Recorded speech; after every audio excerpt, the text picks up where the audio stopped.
Good morning everybody. How are you today? I hope you're fine with your family. Jumpa lagi bersama dengan Ibu Linda dalam pelajaran pendidikan agama. Halo adik-adik kelas 6. Semoga hari ini kalian semua dalam keadaan yang baik. Nah, adik-adik kelas 6, sebelum kita akan memulaikan materi pendidikan agama kita di hari ini, mari kita mempersiapkan diri, kita berdoa di pagi hari ini untuk mengawali pelajaran kita. Kita berdoa dalam bahasa Latin. Sikap berdoa yang sopan. In nomine Patris et Filii et Spiritus Sancti. Amen.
Ave Maria, gratia plena, Dominus tecum, benedicta tu in mulieribus, et benedictus fructus ventris tui, Iesus.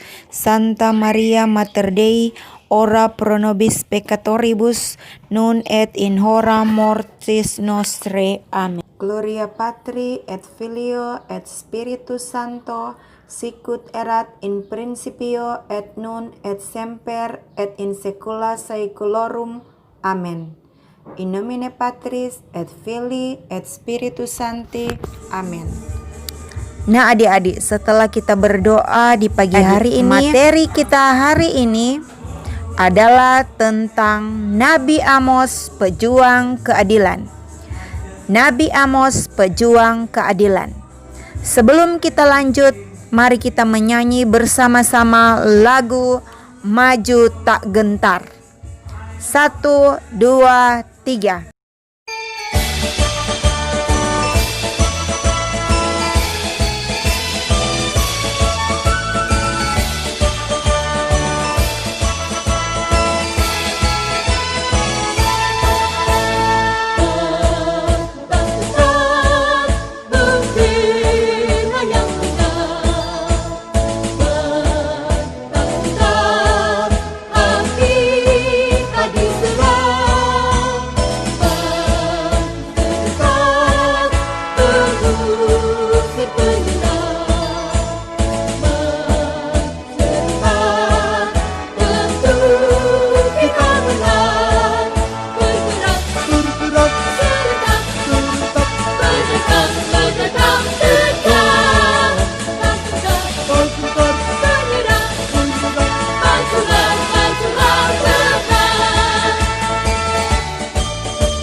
Oke adik-adik, setelah kita menyanyi lagu Maju Tak Gentar tadi, saat ini Ibu akan menampilkan sebuah cerita. Cerita ini tentang seekor burung dengan 2 mulutnya. Cerita ini sangat bagus. Mari kita saksikan. Burung dengan 2 mulut.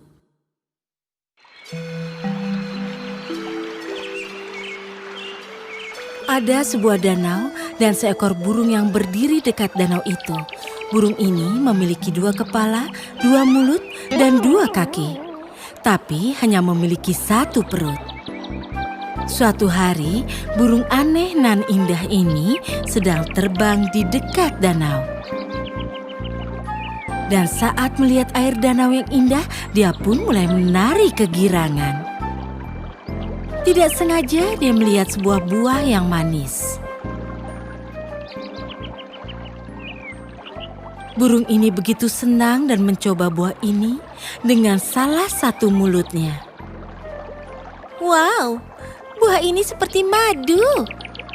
Aku sudah makan banyak buah, tapi tidak ada yang benar-benar enak seperti buah ini. Mulut keduanya ingin sekali mencoba buah tersebut.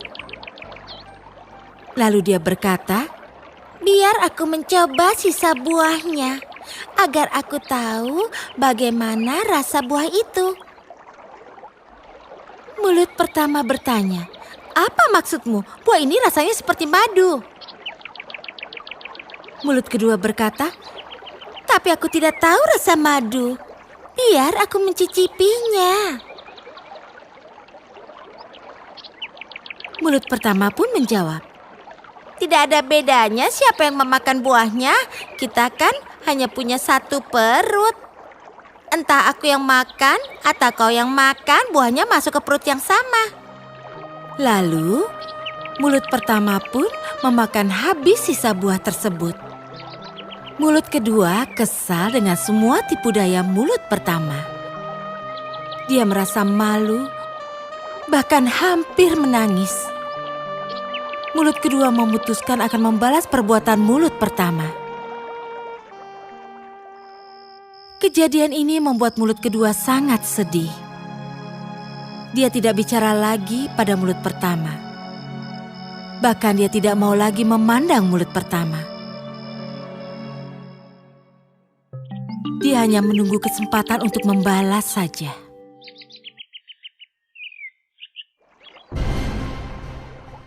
Suatu hari, mulut kedua mendapat kesempatan membalas perbuatan mulut pertama. Pada hari itu, mulut kedua menemukan sebuah buah beracun. Dia memperlihatkan buah itu pada mulut pertama. Lalu dia berkata, "Sekarang aku yang akan makan buah ini karena kita punya satu perut." Saat itu, mulut pertama pun takut karena dia tidak mengira hal ini akan terjadi. Mulut pertama berkata, "Hei, tunggu, jangan makan buah itu. Kita berdua bisa mati karena kita hanya memiliki satu perut." Mulut kedua berkata, "Kau akan baik-baik saja karena kau sudah mengecap rasa madu. Maka kau tidak akan mati."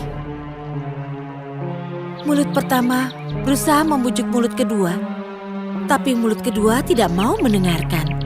Mulut kedua akhirnya memakan buah beracun itu. Racun pun masuk ke dalam perut. Kedua mulut kini menderita kesakitan. Dan pada akhirnya, burung dengan dua mulut itu pun mati. Bagaimana ceritanya? Bagus bukan? Nah, apa nilai yang kalian ambil dari cerita tadi? Ternyata adik-adik, kesalahan salah satu anggota tubuh bisa merugikan diri kita. Seperti burung yang telah kita lihat videonya tadi. Kesalahan satu mulut burung ternyata membuat burung itu meninggal. Itulah sebabnya kita akan melihat sebentar cerita tentang Nabi Amos, di mana pemimpin bangsa Israel pada waktu itu sangat merugikan rakyat, sehingga Nabi Amos diutus Tuhan sebagai penyambung lidah Allah untuk menyampaikan kepada bangsa Israel agar mereka bertobat dari keserakahan mereka. Nah, mari kita saksikan cerita tentang Nabi Amos, pejuang keadilan.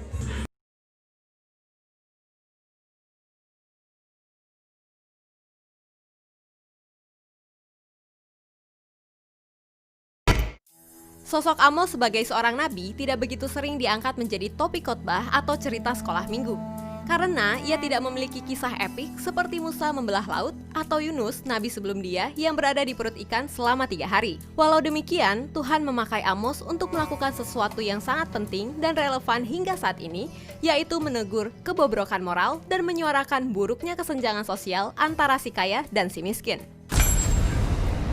Apa saja fakta menarik tentang Nabi Amos? Yang pertama, Amos berasal dari wilayah Tekoa di kerajaan Yehuda. Tekoa hanya berjarak 12 km dari Yerusalem, dan pada masa Amos hidup, wilayah tersebut merupakan bagian dari kerajaan Yehuda. Saat ini, wilayah Tekoa atau dalam bahasa Arab adalah Tuku, merupakan bagian dari wilayah Palestina dan merupakan bagian dari desa Arab Al-Ta'amira. Orang Yahudi mengasosiasikan daerah Tekoa dengan orang berhikmat. Hal ini dikaitkan dengan kisah wanita bijak dari Tekoa yang menasihati Daud untuk menerima kembali anaknya Absalom. 2 Samuel 14. Yang kedua, arti nama Amos dan latar belakang kehidupannya. Nama Amos dalam bahasa Ibrani berarti beban atau menanggung beban dari Allah. Hal ini mungkin dikaitkan dengan panggilan Amos sebagai nabi. Ia adalah seorang peternak dan pemungut buah ara hutan, dan dia mengatakan bahwa aku ini bukan nabi dan aku ini tidak termasuk golongan nabi. Amos 7 ayat 14. Apa yang dikatakannya itu untuk menegaskan bahwa Tuhan secara khusus memanggilnya, walau latar belakangnya adalah orang biasa, bukan dari suku Lewi, para imam, atau rohaniawan. Yang ketiga, menjadi nabi di masa Raja Yerobeam II dan Raja Usia. Amos hidup pada abad 8 sebelum Masehi, pada masa pemerintahan Yerobeam II dari Kerajaan Utara atau Israel yang saat itu sedang berada pada masa jaya, dan Raja Usia dari selatan, yaitu Kerajaan Yehuda. Saat itu, Israel dalam masa jayanya karena berhasil merebut kembali beberapa wilayah dan menaklukkan kerajaan Moab dan sebagian wilayah Aram. Bahkan, Damaskus, ibu kota Suriah pada masa itu berada di bawah kekuasaan Israel.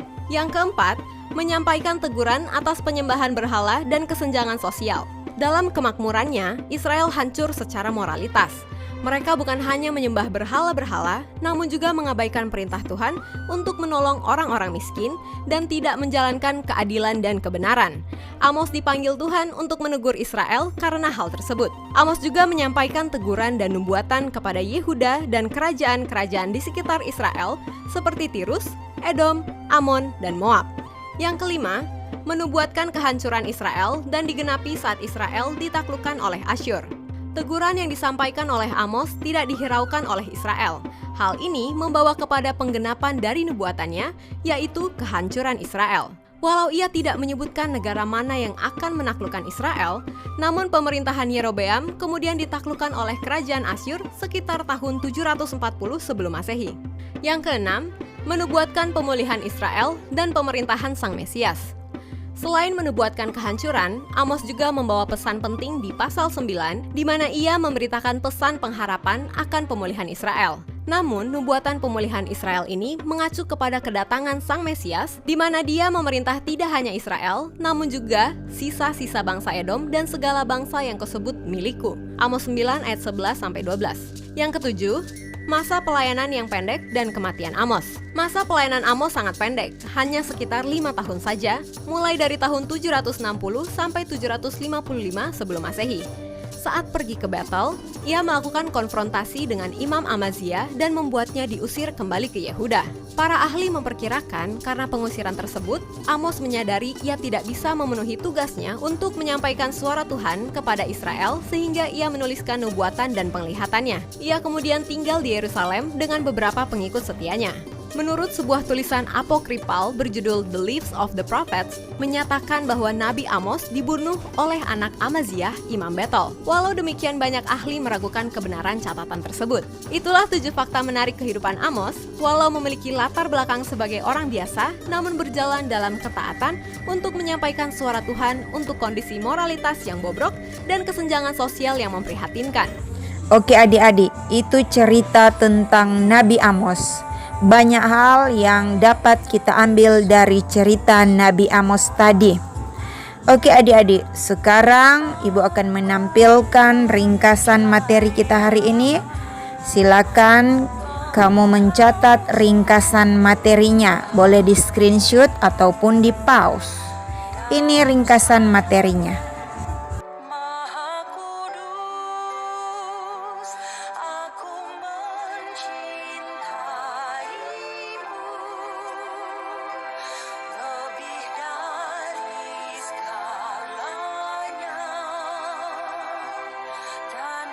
Oke, selanjutnya Ibu akan menampilkan tugas kalian hari ini.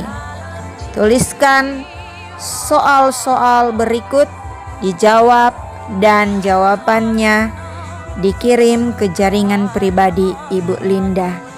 Ini tugasnya.